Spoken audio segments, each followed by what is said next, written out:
se tuvo que ir porque su esposo es diabético, pero ella me dijo que hiciera esta pregunta. Ella es Oliva Ruiz.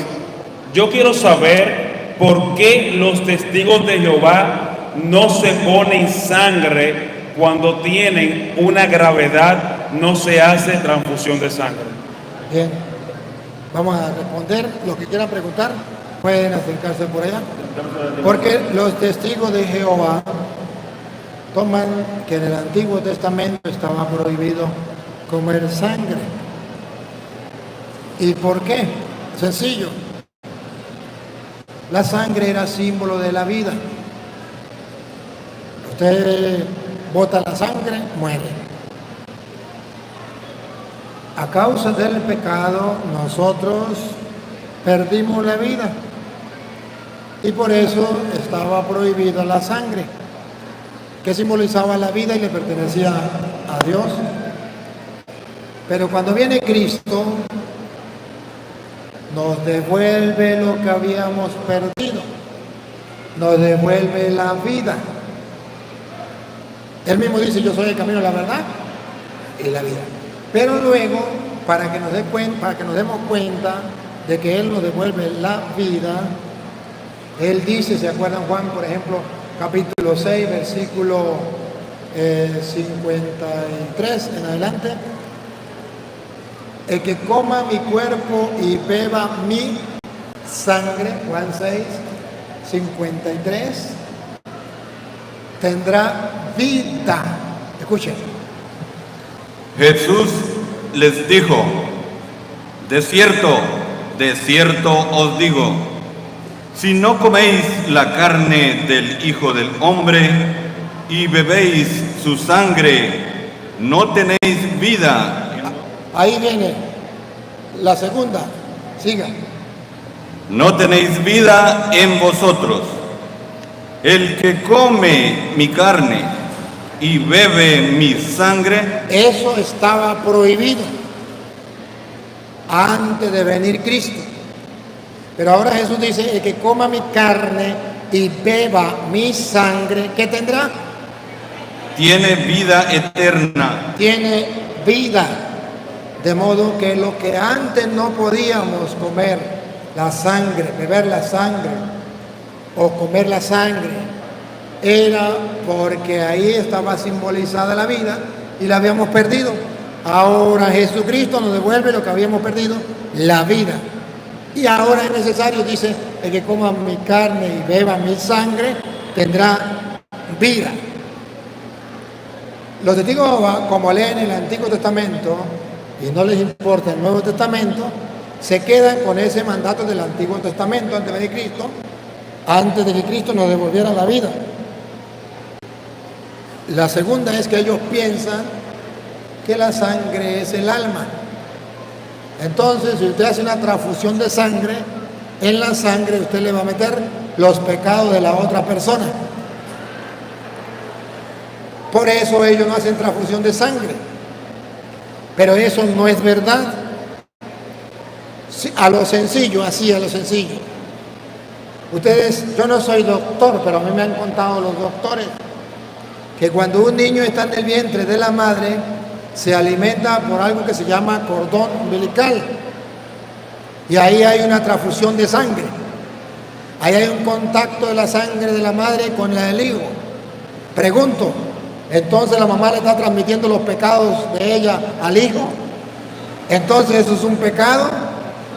No, pero la ignorancia es atrevida.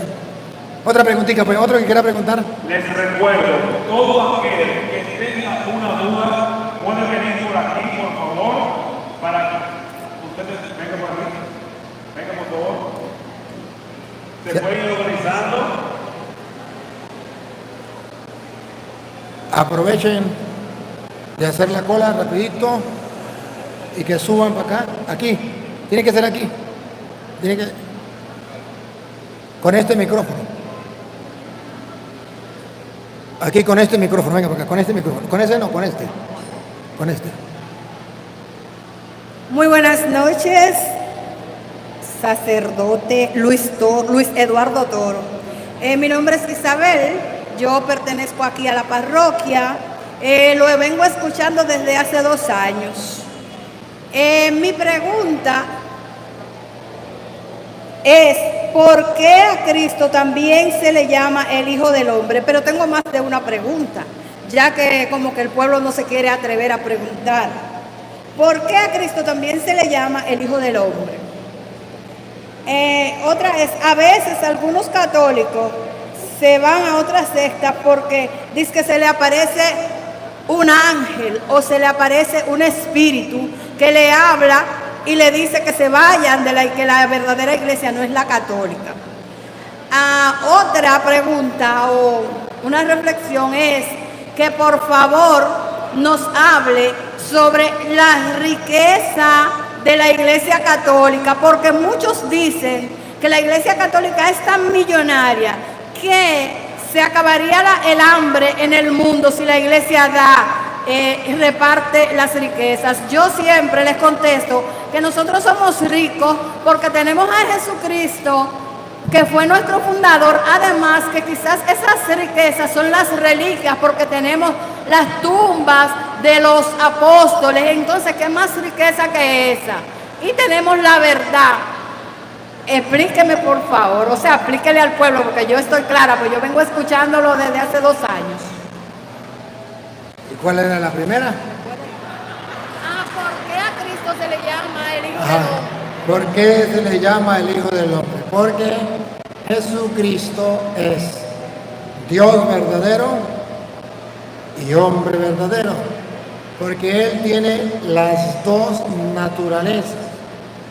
Y al tener las dos naturalezas, Él hace hincapié el Hijo del Hombre para demostrar que Él verdaderamente se hizo hombre para salvar al hombre.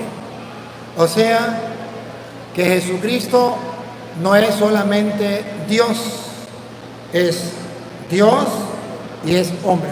San Pablo lo dice en Gálatas capítulo 4, versículo 4. En Gálatas 4:4, San Pablo viene a mostrar por qué Él es el Hijo de Dios y por qué es el Hijo del Hombre. Escuchen. Pero cuando vino el cumplimiento del tiempo, Dios envió a su Hijo. Es Hijo de Dios. Dios envió a su Hijo. Tiene la naturaleza divina. Hijo de Dios. Dios envió a su Hijo. Aquí vemos la primera naturaleza. Vean ahora la segunda naturaleza. Hijo de hombre. ¿Por qué se llama hijo de hombre? Para decir que es hombre verdadero. ¿De dónde lo toma? Escuchen. Nacido de mujer. Ahí está la segunda naturaleza. La primera naturaleza es hijo de Dios. Nacido de mujer, naturaleza humana. Nacido de Dios, naturaleza divina.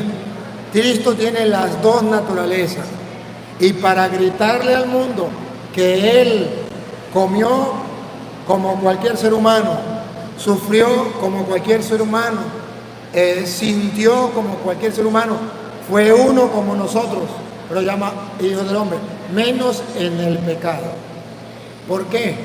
Porque le costaba mucho creer a los judíos que Jesús era Dios hecho hombre. Y todavía hay gente que lo duda, que no lo creen. Y es el Hijo del Hombre, porque Él viene a salvar al hombre. Se hizo uno con el hombre para salvarlo. Y la segunda pregunta era, es como dijo tantas, no me acuerdo la otra. Bueno, la última era la riqueza. Los protestantes que dicen que ellos saben mucho la Biblia. Jesús dijo, a los pobres siempre los tendrán con ustedes. Esto quiere decir que las mentiras que ellos inventan de que la iglesia vende toda la riqueza, se acaban los pobres, va en contra de la Biblia. Cuando Jesús dijo, ¿se acuerda que Judas dijo, eso podría dárselo a los pobres? Y Jesús dijo, a los pobres siempre los tendrán con ustedes. Siempre habrá pobres. Jesús nos dijo, cuando la iglesia católica venda sus riquezas, se acabarán los pobres. Pero ojo,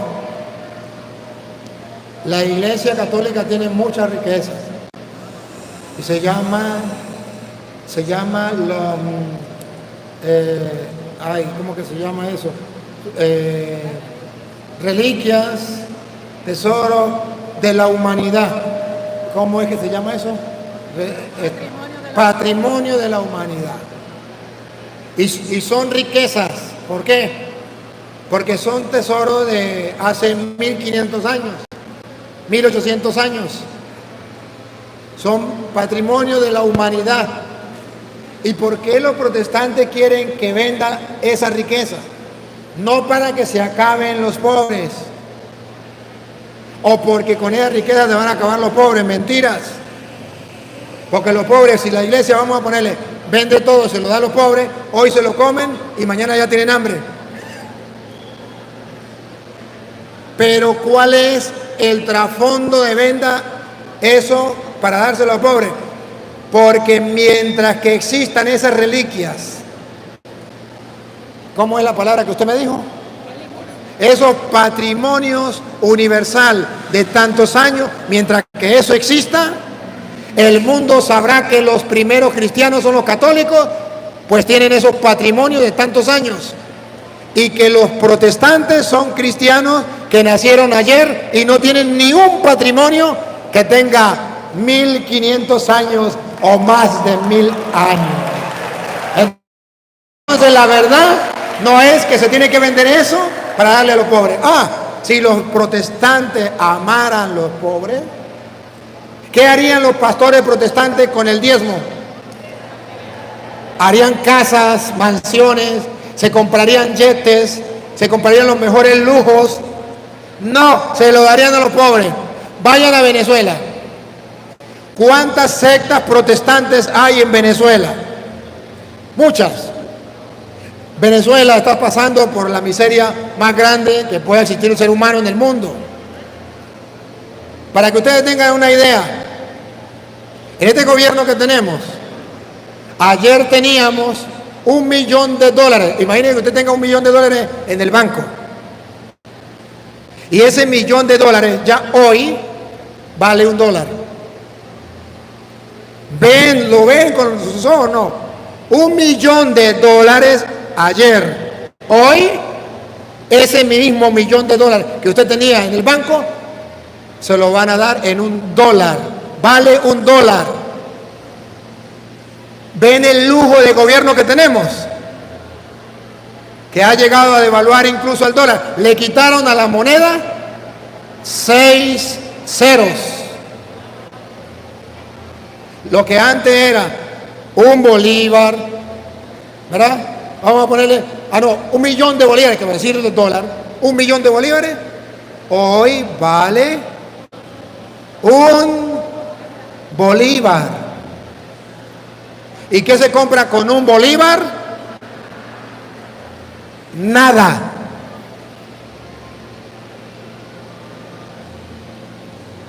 ¿Y usted cree que los evangélicos la plata que reciben la dan a los pobres? A los que van saliendo del país les da comida en la carretera. Solo la Iglesia Católica se da el lujo de vivir el evangelio que dice Cristo: tuve hambre, me diste de comer, tuve sed, me diste de beber, era forastero, me hospedaste. Recorran, vayan al menos para que se den cuenta. Los venezolanos que me escuchan, eso no es. Los que salieron del país, los que están en otros países, ¿quién los atendió en el camino?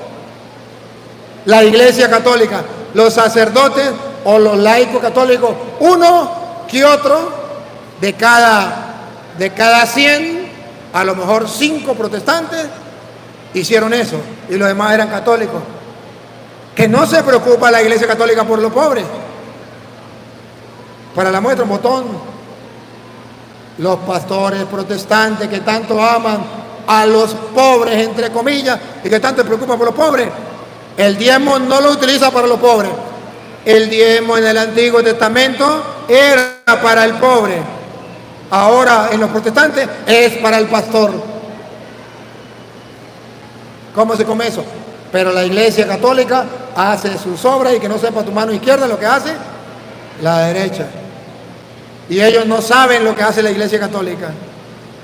Nosotros atendíamos en el refugio que yo, en la casa mía, en la casa de mi familia, 2.000 personas diarias, dándole comida, y solo le dábamos posada 500 porque no podíamos más. Y de esos 2.000 que iban, póngale usted que fueran unos 1.000 protestantes o 1.500 protestantes. Y cuando llegaban allá, y era yo que los atendía, les daba cosa de decirme padre. Me decían era pastor. Pastor, y yo me daba risa y le decía, sí, yo soy pastor. Y me gusta que usted reconozca que yo soy su pastor, solo que usted no se deja guiar. Pero, a pesar de que eran protestantes, los atendimos en la iglesia católica, en la casa de un sacerdote. ¿Y cuántos pasaron? Pregúntele a los que están aquí en Costa Rica, de los que tuvieron que... Algunos tuvo que pasar por ahí, porque atendíamos 2.000 diarios. Entonces, es ver que los protestantes que hablan que los pobres, es igual que el comunismo. El comunismo habla de que aman a los pobres, y es solamente para engañar, porque ayudan a un pobre y hace que las demás personas se vuelvan pobres, para tener a los pobres sometidos, al pueblo sometido, y es puro cuento. Mientras que la Iglesia Católica, no hay una institución en el mundo entero que ayude a los pobres más que la Iglesia Católica. No lo hay, ninguna secta protestante y ninguna organización en el mundo. Los que pueden ayudar, ayudan a los perros y a los gatos, al aborto, a la eutanasia, a la ideología de género. Ahí sí hay plata, pero para los pobres, que se mueran de hambre. Los protestantes están en ese mismo camino. Es más, el pastor le roba el diezmo a los pobres. ¿Quiénes son los que tienen que pagar el diezmo? Los pobres. ¿Para qué? Para que el pastor se haga rico. Y viene con el cuento de que se preocupan por los pobres, o que la Iglesia Católica se tiene que preocupar por los pobres. El Papa no puede vender la Basílica de San Pedro. Es un patrimonio de la humanidad. El párroco suyo no puede vender la iglesia de su parroquia. Ustedes no lo van a dejar. Eso no es de él, eso es de la comunidad. Pero la ignorancia es atrevida. Y entonces repite una mentira 100 veces para que la gente crea que es verdad. Y los protestantes tienen ese lema y ya muchos católicos se lo creen. La otra pregunta se me olvidó. Que hay algunos católicos que se hacen revelaciones que se le aparecen. Hay gente que dice, los protestantes dicen que se le apareció un espíritu, un ángel, y le dijo, Petronilo, funda una nueva iglesia. La Biblia dice, dos citas le doy, una, Gálatas 1:8, aunque viniera un ángel del cielo, no debe creerle. Y dos, segunda de Corintios capítulo 11, versículo 15, o lo puede leer desde el 13 al 15, el diablo se presenta como ángel de luz. Gálatas 1:8, segunda de Corintios 11, del 13 en adelante. Mas si aún nosotros o un ángel del cielo ¿Escucharon? Como los protestantes que dicen que tuvo un ángel o un espíritu.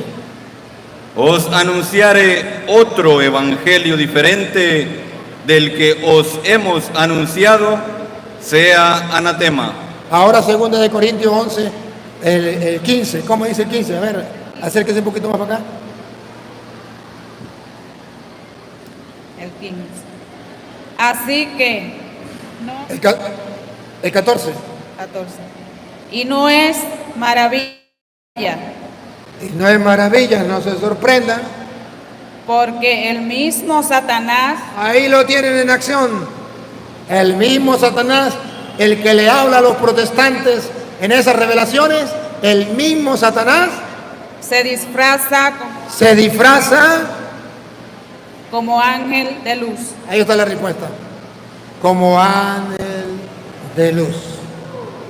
Ese es el problema que tenemos, pero los protestantes no lo creen. Y el diablo se lo vacila. Otra preguntita, pues. Venga.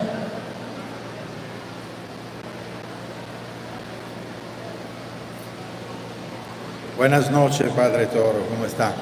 Muy buenas noches tengan todos. Mi nombre es Vince, soy italiano y soy católico apostólico romano. Un aplauso,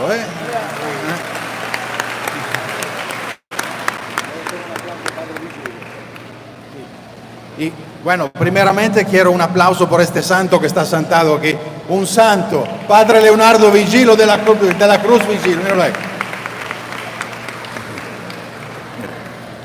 Padre, la pregunta mía es sobre Europa. Usted acaba de regresar de allá y usted pudo ver la situación. Nosotros católicos estamos bastante preocupados por la situación porque vemos muchas perversiones, aberraciones. Una vez eran los países del norte de Europa que hacían esto, pero ahora lamentablemente también Centro y Sur Europa, o sea, España, Italia, Grecia, Suiza, también están cayendo en la trampa de toda esta aberración. La pregunta mía es la siguiente: ¿qué usted opina de esto? Y si usted cree que la Iglesia Católica debería ser un poquito más fuerte en Europa. Esta es la pregunta. Muy buena su pregunta. Hermanos, Europa está pasando por una crisis espiritual, una crisis de fe. ¿Crisis de qué? De fe. Y según las Sagradas Escrituras que hemos estudiado en el tema anterior, solo y únicamente solo con la palabra de Dios se adquiere la fe. Y hasta que Europa no retome la palabra de Dios, jamás retomará la fe. Por eso la Iglesia Católica, si quiere hacer algo, un favor a Europa y al mundo, debe predicarle de nuevo la palabra de Dios con valentía, con firmeza, con autoridad, con fundamento a Europa. De otra manera, no solo Europa, sino el mundo entero, sucederá lo que dice Oseas 4:6, perecerá por falta de conocimiento. Yo fui a Europa y quise predicar en muchas partes. Los mismos sacerdotes me decían: más de media hora no puede durar la misa. Se quedaron con la pura liturgia y abandonaron la predicación, abandonaron la palabra. El pueblo quedó sin nada. Europa está, cuando una persona se enferma que ya no le da hambre siquiera, una persona ya está tan grave, en cuidados intensivos, está ya no le da hambre, la enfermedad le quitó el hambre, desahuciado, póngale el nombre que usted quiera, así está Europa, porque la Iglesia, y lo digo con firmeza, con autoridad, después de ver lo que pasa en Europa, la Iglesia le ha negado el alimento a Europa y se ha quedado simplemente en sacramentalidad. Y me decían los sacerdotes: no puede predicar, no solamente los sacerdotes, los laicos, no puede predicar, misa sin predicación, media hora. Yo le decía: perfecto. ¿Y qué hacía yo?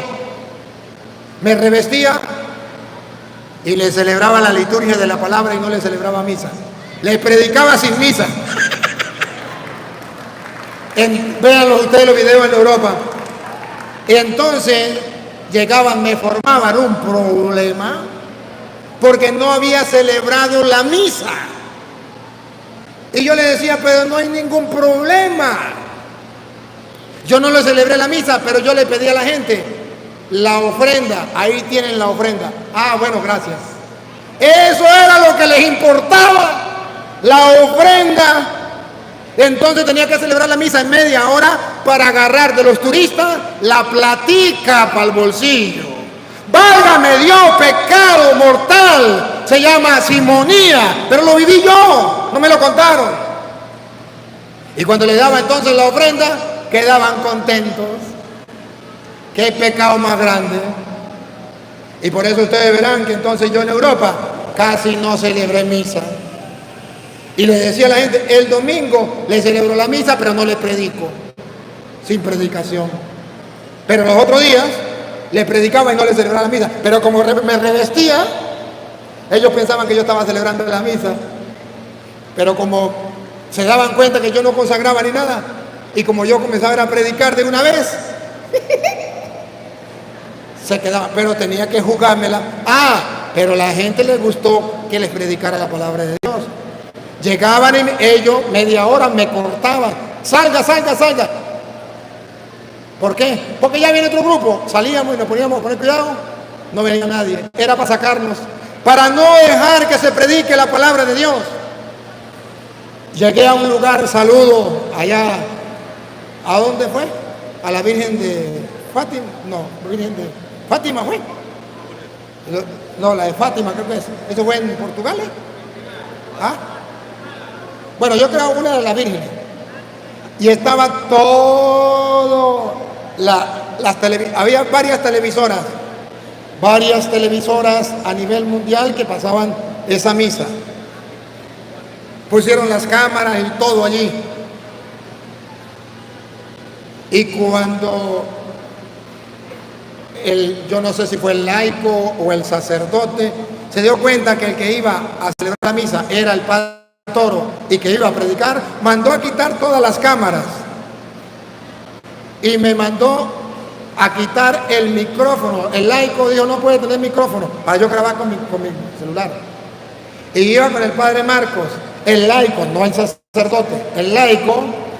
El padre Marcos me iba a leer en la misa la Biblia. Le agarró y quite eso de ahí, usted no puede cargar eso. Esta es la Biblia, yo ya leí la Biblia. Que quite eso para allá, venga para acá. Y le quitó a los machos, al padre Marcos, la Biblia, porque eso no lo podía llevar para allá, era pecado mortal. Explíqueme a alguien eso. Pero como yo me la vacilé, nos quitaron la Biblia. No me dejaron llevar la Biblia. Nos quitaron de todo, el micrófono y todo. Pero yo me lo vacilé. Como yo cargo este perolito, el padre Marcos, digo, padre, venga y lo ayudo a revestir. Y revistiéndome me metió el micrófono por dentro. Y el celular estaba por allá lejos, pero captaba el sonido. Le grabé. Y como yo tengo la Biblia grabada en la cabeza, se la prediqué la Biblia con capítulos y versículos sin leerla. Pero yo me sabía qué decía y dónde lo decía. No pudieron conmigo. Pero no era el pueblo, eran los encargados de la iglesia, o sacerdotes o laicos. Encargado de la iglesia. ¿Quiere conocer a Jaimito? Dale un carguito. Pecado predicar la palabra de Dios. Eso ni siquiera dijo la Biblia. Quite eso de ahí. Usted no puede llevar eso. Es la palabra de Dios. ¿Qué palabra de Dios? Quite eso de ahí. Y quitaron la cámara y no transmitieron porque sabía que yo iba a predicar la palabra de Dios. Y la prediqué. Pero entonces, Europa hay una crisis. Los sacerdotes y los obispos dejaron de predicar la palabra de Dios. Esa que hace que brote la fe. Pues está escrito en Juan 20:30. Todo esto está escrito para que crean y creyendo se salven. Juan 20:30. Pero esto se les olvidó a los ministros de Europa. Qué triste, qué pena. Pero ojo, el pueblo está sediento. El pueblo sirio quería y nos sacaban como animales del templo porque estábamos predicando la palabra de Dios. Qué pena. ¡Qué vergüenza! Escuche lo que dice Juan 20:30. Hizo además Jesús muchas otras señales en presencia de sus discípulos, las cuales no están escritas en este libro, pero estas se han escrito. Estas que nosotros tenemos se han escrito. Para que creáis. ¿Para qué? para que creáis, ¿Para qué? para que creáis. Los sacerdotes y los obispos de Europa se les olvidó que esto fue escrito para que crea el pueblo de Dios. Entonces no le importa la palabra de Dios. Yo le daría un mensaje de corazón a Europa. El mismo mensaje del Papa. Vuelvan a las fuentes. Vuelvan a las fuentes. La fuente esa que bebían los apóstoles y daban el mensaje al mundo. La fuente esa de la que decía San Pablo, creo que era San Pablo, San Pedro, ya me olvidó porque yo no estaba en ese tiempo, pero en Hechos de los Apóstoles capítulo 6, el versículo 4, no, el 2, y después leemos el 4. Escuchen lo que le dice los apóstoles a los obispos, a los presbíteros de Europa y del mundo entero. ¿Se fue el sonido? ¿Se fue el sonido? ¿El sonido se fue? ¿Se fue el sonido o yo no me escucho? ¿Se fue el sonido o yo no me escucho? ¿Ustedes me escuchan ahora sí? Bueno, ya recuperó el sonido. A ver, lo que dice los apóstoles a los obispos y sacerdotes de Europa y del mundo. Oigan. Entonces los 12 convocaron a la multitud de los discípulos. Eran los 12, no era Pedro ni era Pablo, eran los 12. Convocaron la comunidad entera, a todos los discípulos. Y dijeron, pásenme la lupa ahí, por favor. Y dijeron, vean lo que pasó en Europa. Dijeron, no es justo. Otra vez. No es justo. Otra vez. No es justo. No es justo. No es correcto. Que nosotros, sacerdotes y los obispos, dejemos la palabra de Dios. No es justo que nosotros los sacerdotes y ustedes los obispos que me están escuchando abandonemos la palabra de Dios. Eso no es justo. ¿Y por qué la abandonamos? Para servir a las mesas. Para dedicarnos a otros servicios, para servir a las mesas. O sea, hay algo más importante que la palabra de Dios. Y dicen, no señor, eso no es justo. La palabra de Dios está en primer lugar. Los demás servicios están en segundo lugar. El primer servicio es la palabra de Dios. Por eso en el versículo 4 les dice, el 4. Versículo 4, 6, 4. Y nosotros, mire lo que tenemos que hacer después de escuchar la palabra de Dios. Los obispos y los sacerdotes de Europa y del mundo. Y nosotros persistiremos, nos dedicaremos en la oración y en el ministerio de la palabra. Nosotros tenemos que perseverar en la oración y en el ministerio de la palabra. Europa está en crisis de fe porque los sacerdotes y los obispos de Europa abandonaron la fe y la palabra de Dios. Dijo Cantinflas, he dicho, caso cerrado.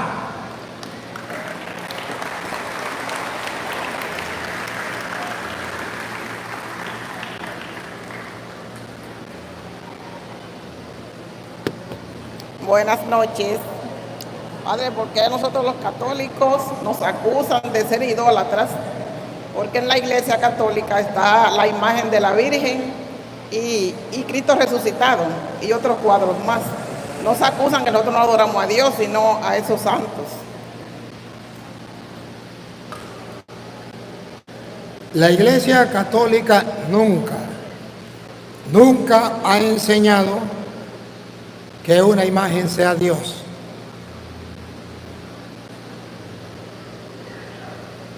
Estoy seguro que todos ustedes y yo nunca hemos escuchado de un sacerdote o de un obispo o de un laico católico decir que la Virgen es Dios o que los ángeles o que los santos son Dios. Nunca. Eso no es doctrina de la Iglesia Católica. Eso es doctrina protestante. Los únicos que dicen que la Virgen es Dios son los protestantes. Los únicos que dicen que los santos son dioses son los protestantes. Pero nunca la Iglesia Católica ha dicho que la Virgen es Dios o que los santos son dioses. Eso no es doctrina de la Iglesia Católica. Eso es doctrina protestante. ¿Y qué es un ídolo? Un Dios falso. Cuando ellos dicen la Virgen María es un ídolo, está diciendo la Virgen María es un Dios. Si para ellos es un Dios, para nosotros no. La imagen de San Francisco, de San Pedro, de San Pablo, son ídolos. ¿Qué están diciendo? Son dioses. Si para ellos esas imágenes son dioses, para nosotros no. El problema no lo tenemos los católicos, porque los católicos no creemos que la Virgen es Dios o los santos son dioses. El problema lo tienen los protestantes, que el diablo los engañó diciéndole que la Virgen es Dios o que los santos son dioses y están pecando ellos. Nosotros no. Nosotros estamos claros que hay un solo Dios. Más nada, porque según la Biblia, ¿qué es un ídolo? Según la Biblia, Primera de Crónicas, capítulo 16, versículo 26, ¿qué es un Dios? ¿O qué es un ídolo? Un ídolo es un Dios. Y cuando los protestantes dicen que la Virgen es un ídolo, ellos están diciendo que la Virgen es un Dios. Y la Biblia dice, no tendrás otro Dios. Pero para el católico, la Virgen no es Dios. Escuchen que dice Crónica. ¿A quién le toca? ¿A usted o a ella? 16:26. Primera de Crónicas 16:26. Porque paren la oreja. Porque todos los dioses de los pueblos, porque todos los dioses, no las imágenes, ni los santos, ni la Virgen María. ¿Otra vez? porque todos los dioses de los pueblos, ¿qué son? Son ídolos. Cuando el protestante dice que la imagen de la Virgen es un ídolo, no han leído las Escrituras. Cuando dicen que la imagen de un santo es un ídolo, no han leído las Escrituras. ¿Qué dicen las Escrituras? ¿Otra vez?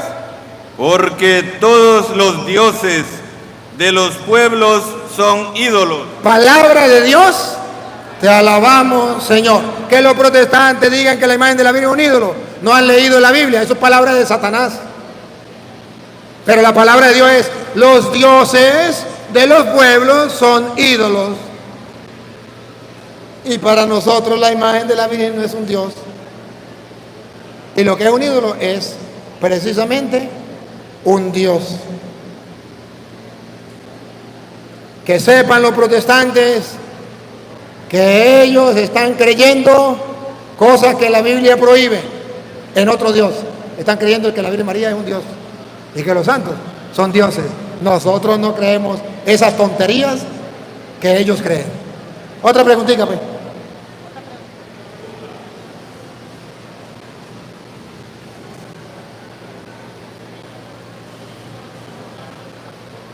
Buenas noches, Padre.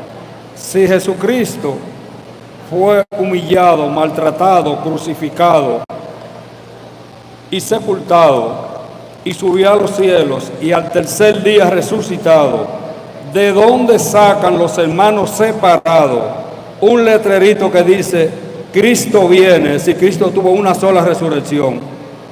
O sea, está entre nosotros, desde que resucitó, está entre nosotros. Entonces, los hermanos separados dicen en la guagua y en los carros, Cristo viene. Cristo no se ha ido, Cristo está en nosotros siempre. Es verdad que Cristo está con nosotros siempre y no se ha ido. Eso es verdad. Pero cuando la Biblia dice que Cristo viene, y cuando los protestantes dicen que Cristo viene, y cuando nosotros decimos que Cristo viene, estamos diciendo que Él viene a juzgar a vivos y muertos. Él vendrá a juzgar en su gloria. A diferencia de como vino antes. Antes vino como hombre. Ahora vendrá como lo vieron subir. Volverá en su gloria, con cuerpo glorioso, para juzgar a vivos y muertos. Está escrito en San Mateo capítulo 25, versículo 31. Él vendrá. Cuando el Hijo del Hombre venga en su gloria, Ahí está la diferencia. Ya no vendrá con carne, como la carne nuestra, nacido de la Virgen María, vendrá con gloria. y todos los santos ángeles con él, Y vendrán todos los ángeles con él. entonces se sentará en su trono de gloria, Entonces él va a venir a juzgar a vivos y a muertos. y serán reunidas delante de él todas las naciones, y apartará los unos de los otros, como aparta el pastor las ovejas de los cabritos. Y pondrá las ovejas a su derecha y los cabritos a su izquierda. Aquí dice que Dios vendrá, Jesús vendrá ya de una manera gloriosa. Él está en medio de nosotros, pero no lo vemos glorioso. Él está espiritualmente en medio de nosotros, pero no lo vemos glorioso. Él vendrá y lo verá, todo ojo lo verá glorioso. Y vendrá a juzgar vivos y muertos. Y él pondrá a las ovejas, ¿para dónde? A la derecha. Y a los ¿qué? A los cabritos a la izquierda. A los de la derecha le dirá, vengan benditos de mi Padre. Y a los de la izquierda, malditos al fuego eterno. Usted verá cuál grupo va a estar, si en el de la derecha o en el de la izquierda. Ese es el problema suyo. Vamos a ver, otra pregunta.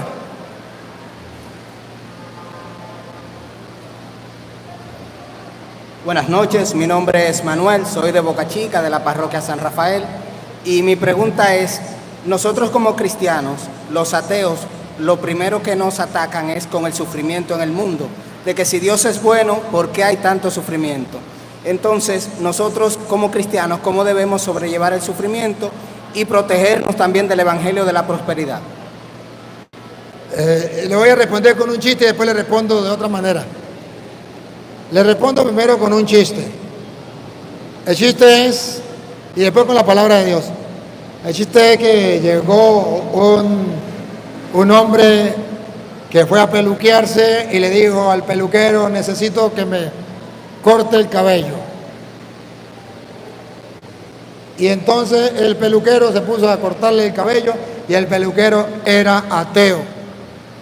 Le corta el cabello y mientras le corta el cabello dice, Dios no existe. Si Dios existiera, ¿cómo se explica el sufrimiento?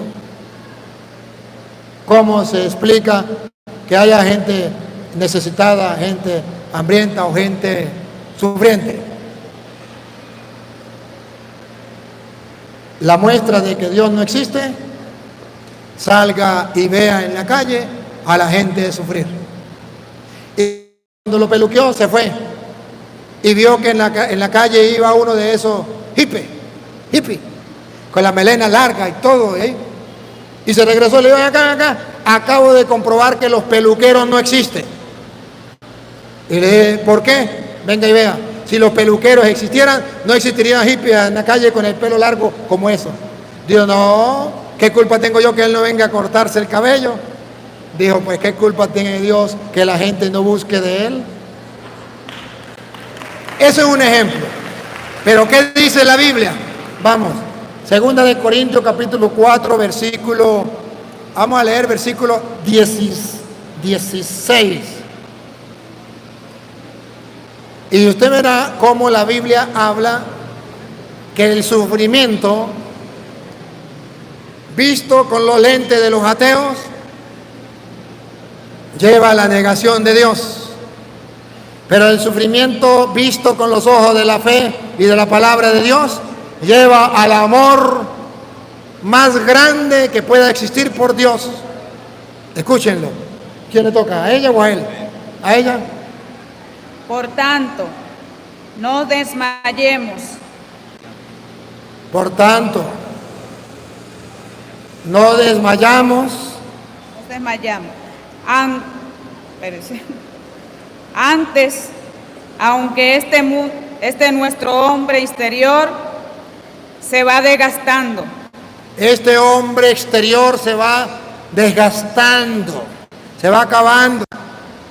El interior, no obstante, se reserva desde día en día. El interior, que los ateos no pueden ver, se va fortaleciendo día a día. Siga. El interior, no obstante, se renueva de día en día, porque esta leve tribulación que los ateos ven, esa enfermedad, ese sufrimiento, dice la Biblia, esa leve tribulación momentánea, entre 100 años ya se olvidó eso. Produce en nosotros los creyentes, en los ateos no, en nosotros los creyentes, un cada vez más excelente y eterno peso de gloria. Eso se va a transformar en gloria. No mirando nosotros las cosas que se ven. No mirando como los ateos las cosas que se ven. Sino las que no se ven. Sino poniéndonos los lentes de la fe y del Espíritu, mirando las cosas que no se ven. Pues las cosas que se ven son temporales, pero las que no se ven son eternas. Continúe con el capítulo 5, que viene, ¿verdad? 5:1, continúe, oigan.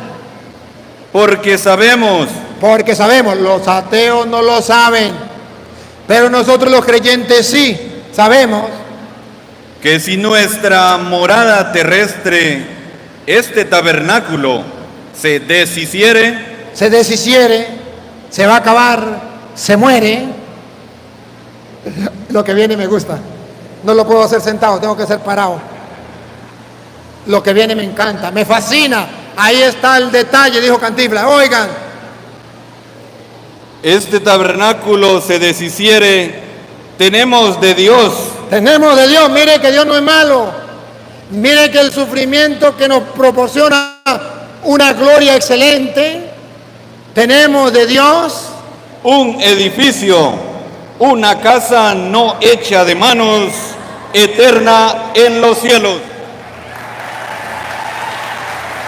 Los protestantes no pueden verlo, los ateos no pueden verlo, porque no tienen ojo de la fe, porque nadie les ha predicado la palabra de Dios, que cuando esto se desmorone, que ese sufrimiento pasajero nos trae un caudal de gloria, a punto que cuando esto se muera por el dolor, por la enfermedad, por el sufrimiento, Dios nos tiene preparado una mansión eterna en el cielo.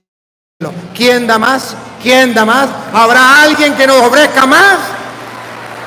Pero la ignorancia es atrevida.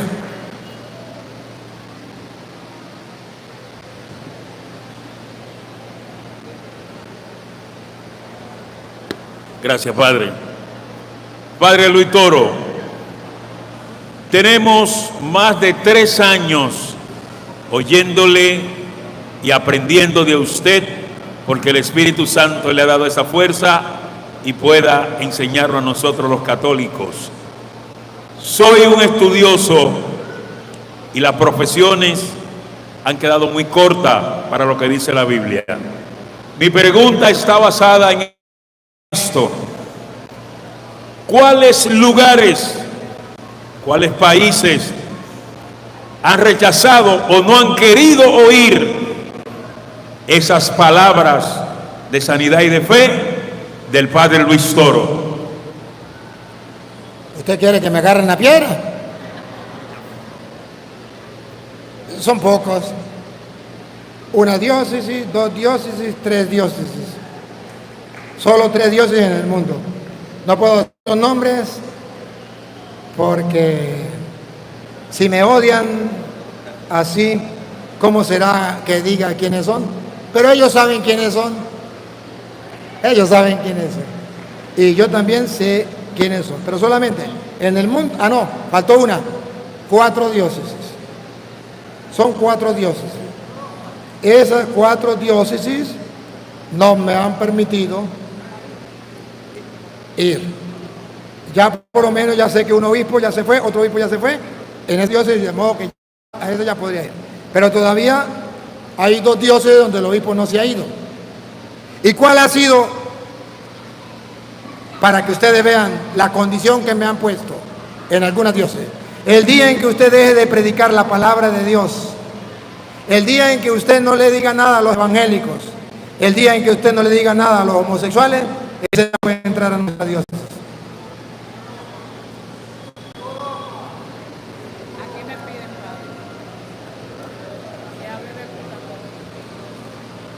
¿Y sabe qué dije yo?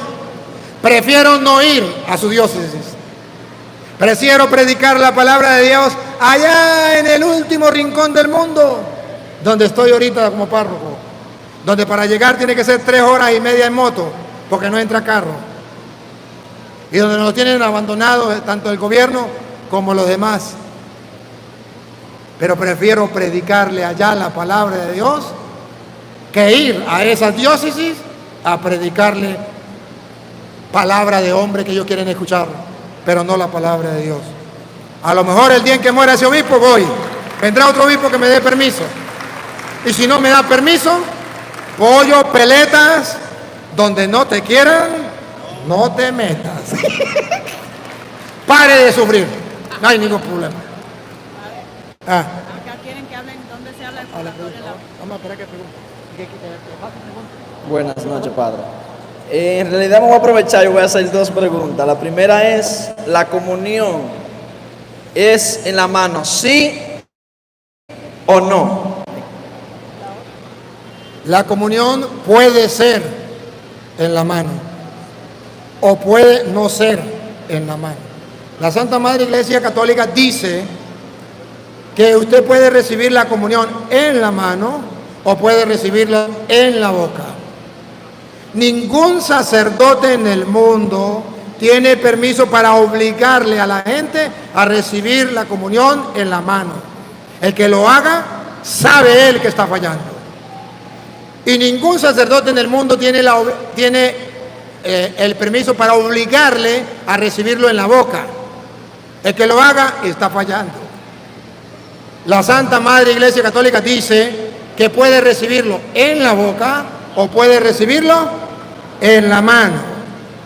Pero también enseña que el que lo reciba en la mano tiene que saber lo que está recibiendo y tiene que haber todo el respeto debido para recibirlo en la mano. Más debe tener también la mano limpia. Y más yo, Luis Eduardo Jaimes Toro, le agregaría, sigan el ejemplo de los pastores de la iglesia. ¿Ustedes no se dan cuenta que el sacerdote no pone la hostia encima del altar puro? ¿No se dan cuenta que pone un paño que se llama, ¿cómo que se llama? No, el que está encima del altar, No, ese es el otro, ese es el segundo. El mantel, llamémoslo así, para cubrir el altar. Y después, como si fuera poco, para mostrar la reverencia y el respeto que merece Cristo en una partícula de la hostia, no conforme con el mantel, creo que se llama así, padre, ¿no? Mantel, ¿no? No conforme con el mantel, pone un corporal para que no se pierda ni una partícula. ¿Por qué no seguimos el ejemplo de la iglesia? Pues si la van a recibir en la mano, póngase un corporal que va a recibir el cuerpo de Cristo. en la mano y recibe, lo guarda, llega a la casa, hace lo que hace el sacerdote, lo manda a lavar con todo el cuidado, porque ahí hay partículas. Usted no veo ningún problema, pero lo importante es que se le dé el respeto que merece Jesucristo. Algunos laicos se han quejado que hay sacerdotes que les obliga a recibir en la mano, y eso es abuso de autoridad. Eso no es correcto. Ahora, y tienen mucha razón algunos laicos, porque yo, sacerdote misionero de la misericordia, he tenido que confesar los pecados reservados a la Santa Sede que el Papa nos autorizó a nosotros, los misioneros de la misericordia. No le autorizó a los obispos, no le autorizó a los otros sacerdotes de perdonar esos pecados. Y uno de los pecados es el abuso y profanación de la Eucaristía. Que ese pecado no es que no lo pueda, lo puede perdonar un obispo, pero no tiene la delegación.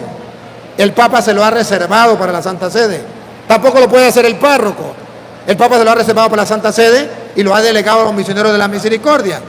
Pero yo he tenido, como misionero de la misericordia, que confesar a muchas personas, entre esos ministros extraordinarios, entre esos, y que fieles que van a recibir la hostia en la mano, que se la llevan y se la venden a un brujo. Ministros extraordinarios que se roban la hostia y se la llevan y se la venden a un brujo. Yo he tenido que atenderlos. Laicos que van a comulgar y el padre le da la hostia en la mano y se hacen los locos, se la meten en el bolsillo y se la llevan para lo que se llama las misas negras, satánicas, que existen en el mundo entero y que el sacerdote ni cuenta se da, pero que es muy responsable de eso. Entonces, mucha gente se lleva la hostia para la casa, la pone en el baño, otra la pone en la sala, otra la pone en su cuarto, porque el sacerdote le da la comunión en la mano y no se da cuenta siquiera, y la iglesia enseña que debe recibirla en la mano. Si la recibe en la mano, quitarse hacia la derecha o hacia la izquierda, dándole pase al otro, y ahí mismo, delante del sacerdote, comulgar. Pero eso no se toma en cuenta. Se le da la comunión y que cada quien haga con la comunión lo que quiera, porque los sacerdotes hemos perdido la conciencia de que ahí está Jesucristo y no le hemos dado el respeto que Él merece. Pero hay laicos que tienen más conciencia y más fe que los sacerdotes. Entonces esos laicos deberían tener su corporal. Si le permiten recibir en la boca, lo reciben en la boca. Y si no, no se ponga a pelear con el sacerdote. ¿Cuándo lo vas a cambiar?